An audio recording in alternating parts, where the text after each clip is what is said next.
So close of play of the third day of the second test between Pakistan and England. And Multan sees the game tantalisingly poised. Pakistan are 198 for 4. They need 157 more runs to win with those 6 wickets in hand. They've got Saud Shafiq well set on 54. Fahim Ashraf has come in as a sort of a protector, possible sort of night hawk, night watchman. Who knows? He's come a little higher anyway, just to protect Salman, who would have normally have come in next. They lost Shafiq for 45, Rizwan for 30. Those openers put on 66 together. Imam unable to open the batting with a hamstring strain. Baba made only 1. He was bowled playing no stroke at Ollie Robinson. That was 67 for 2. So a clatter of wickets there, and the feeling, well, maybe that'll be it and that England could win this game. However, a partnership of 108 between Shafiq and the restored Imam have rather put paid to that. There was an opportunity when Imam edged Wood down the leg side. Wood thought it was out. Pope thought it was out. The umpire said no, it wasn't reviewed. Imam went on to make 60. And then as the shadows were lengthening, he had a drive at Leach, which he edged to root at slip and departed after 104 balls, and England really needed that, and so did Leach too, incidentally. He's taken 1 for 88 from 20 overs. Again, the most consistent bowlers and the tidiest and those creating the pressure, you have to say, have been the quick bowlers on a pitch offering them very little. They've cunningly found a little bit of movement this way and that. Robinson 1 for 14 from 10 overs. Root, I mentioned, 1 for 88 from 20. Joe Root 13 overs, 2 maids, no big for 36. Mark Wood 1 for 35 from 11. James Anderson 1 for 8 from 6, and Will Jacks 4 overs for 15. So they've got a new ball due in 16 overs time tomorrow, so after about the first hour of play, should they want to take it, of course. So this morning, England, of course, resuming, and they added a further 75 to their overnight score. They actually lost those last 5 wickets for 19 at the end to a flurry of shots. Brooke made 108 and played excellently from 149 balls. Stokes 41. He put 101 on with Stokes, but the rest just crumbled away, really, with Abrar taking 4 for 120. And Zaid Mahmood, as he did in the last test, he's quite good at nipping in with the tail, Mahmood, and sort of restoring his figures, if you like. 3 for 52 he ended up with from 10 overs. So that's how it's set up. England bowled out for 275. They've set Pakistan 355 to win. They're 198 for 4. There's 2 days to go. It'll end tomorrow. On the 4th day, a draw, unless there's some sort of monsoon in these parts, which certainly isn't forecast. Not any forecast I've seen anyway. Victor, and what do you reckon? That's a decent game we're watching here. Yeah, it's nip and tuck. It's quite similar to the last game in terms of the target and Pakistan's position. And I thought Pakistan might win last time. They didn't. I'm not so sure this time either.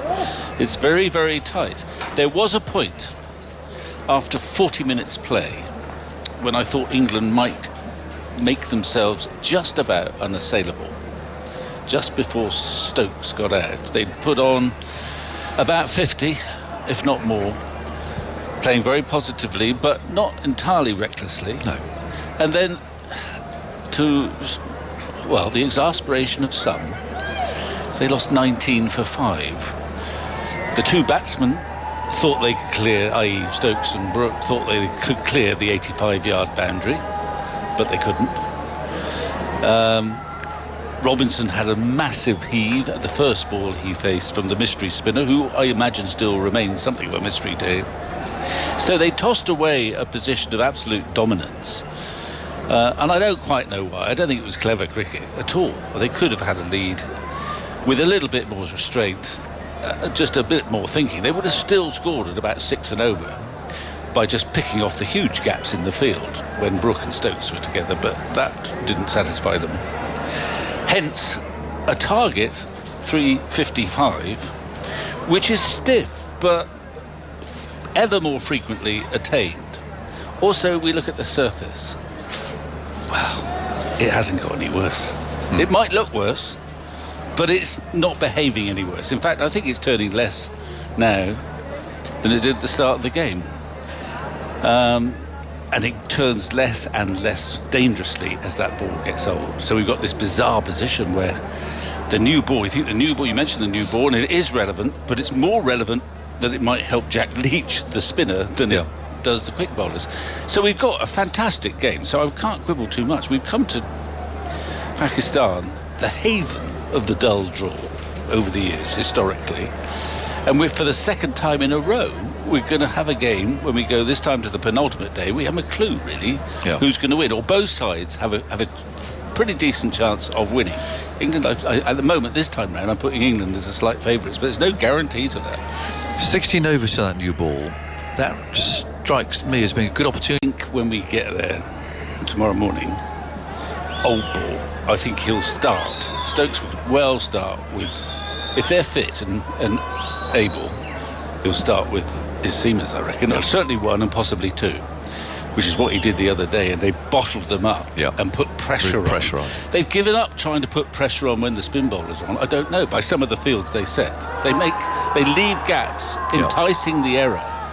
But the error doesn't come very often.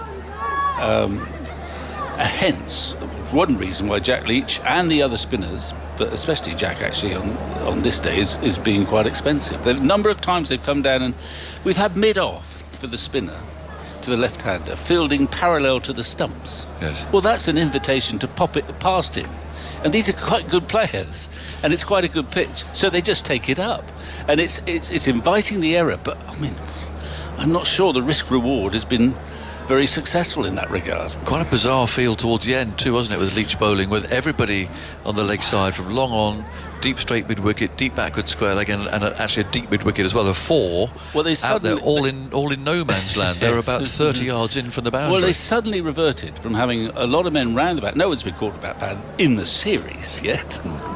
And short mid-wickets, two of them usually. They suddenly reverted for Jack's last spell of having this slightly bizarre field of men floating deep in on the leg side. That will encourage you as a bowler.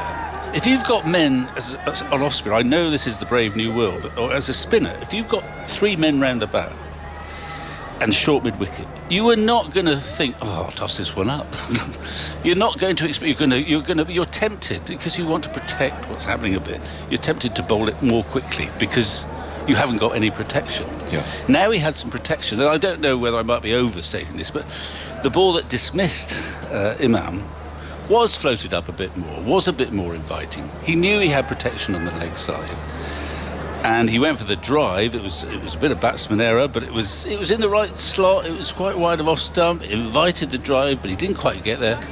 Got the edge. So I'm quibble with some of the fields he sets to the spinners, and that's one reason why they're so expensive, or Leach is so expensive. He could have bowled better as well, was another reason.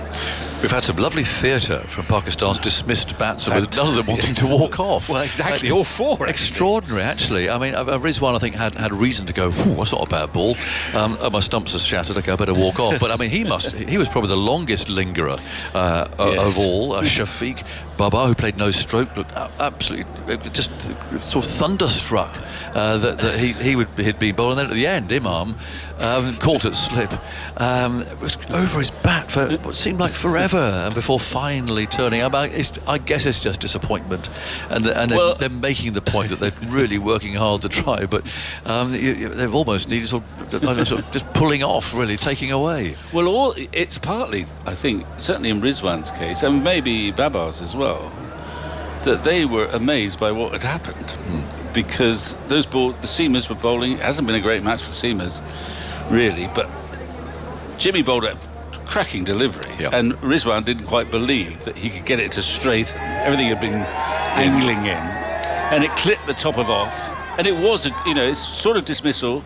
If you're a batsman, when you have time to think, you think, well, I couldn't have done much more with that. That was, Good ball. Likewise with Babar. Suddenly Robinson, got this ball to jag back from outside off stump, clipped the off stump. Babar, reasonably in a way, was letting it go, but it came back so much. The Anderson setup was lovely. In swingers with a field set for straight bowling, and therefore naturally bringing the ball in, and he just got that one to hold up and go the other way just enough. I mean, it was a beautiful piece of bowling. I mean, if he could do that all the time, life would be much simpler for him. So I understand why those two delayed. Imam at the end was just distraught. He played really well with his dodgy hamstring. And looked like putting Pakistan into a very strong position tonight. Word again about Brooke. another 100. Yeah, 49 balls. I mean, not nearly as fast or as aggressive as the last one, and he did play for the situation last night in particular. Yeah, he played extremely well both last night and this morning. He bedded himself in. He got that 100. I mean, he's got enormous potential. He hits the ball so sweetly, so easily. It's sort of a natural aggressor. It's fantastic to see. And I felt sorry for him because suddenly Stokes had gone, Robinson had had a big heave-ho, and he seemed to want, therefore, to join the party and play a shot that was a terrible risk-reward decision. Yeah. These are big boundaries, and it's an old soft ball, but I'll clear him. And having played brilliantly for 100 and in a slightly more measured way, he was with the tail, but I think you could have got more runs by being a bit more discreet. But still, he's a great prospect, and they've got some very exciting players in this team, particularly on these sort of pitches. Not all of them seem to like batting that much. We say again, where's you think of Bairstow to come back? How's that all going to work? But that's for another day. Andy, what have you got for us this evening? Well, a few things just on Brook quickly. It's his second 100 in just his third test. He's only the third England player in men's test cricket to score 2 centuries in his first 3 tests, after Clive Radley, and going back to the 19th century, the rather glamorous figure of Kumar Sri Ranjit Singh, I believe was the Jam Sahib of Nawangar, to give him his full title. Excellent. It was the 21st century by England this year, setting a new record for England in a calendar year. 8 different players have scored hundreds for England this calendar year. Let's compare that with last year. There were 7 centuries, 6 by Root and 1 by Rory Burns. I just have to interject, you couldn't get a greater contrast between Clive Radley and Ranjit Singh. Do carry on. Over the previous 3 years, as I said, England got 2100s this year. They only had 20 in 36 tests over the previous 3 years, 21 in 14 tests this year. We've seen a huge difference between the seamers and the spinners, particularly in this second innings.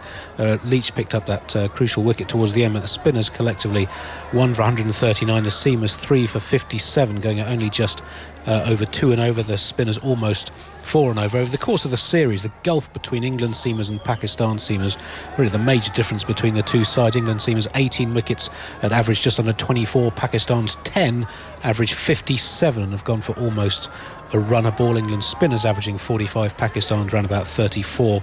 So, but that gulf between the seamers has been a huge factor in this series. Abrar Ahmed, a big part of that slight superiority for Pakistan in spin. 11 wickets on debut for 234, the 14th player in men's test cricket to take 11 or more on debut, and the second best debut figures for Pakistan in tests. And just finally on Ollie Robinson, bowled out Babar Azam twice in this match without conceding a run. The first instance in the history of Test cricket of a bowler bowling out the opposition number 3 in both innings, as in hitting the stumps, not just getting him out, but bowling him out without conceding a run. There we are. Victor, last thought from you.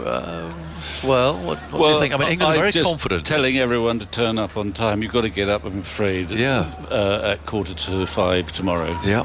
I mean, this is very similar setup to the last Test match, except for we're just about to play on the 4th day, when I thought Pakistan had a really good chance of winning, but England dominated.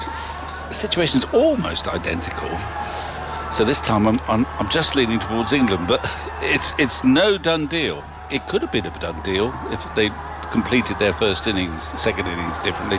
So, but it's going to be a grand game, yet another cracker in Pakistan. So I'm afraid put your alarm clocks on, and I don't really know what's going to happen. No, I think that's fair enough. Nor does anybody. So there we go. Thank you, Victor.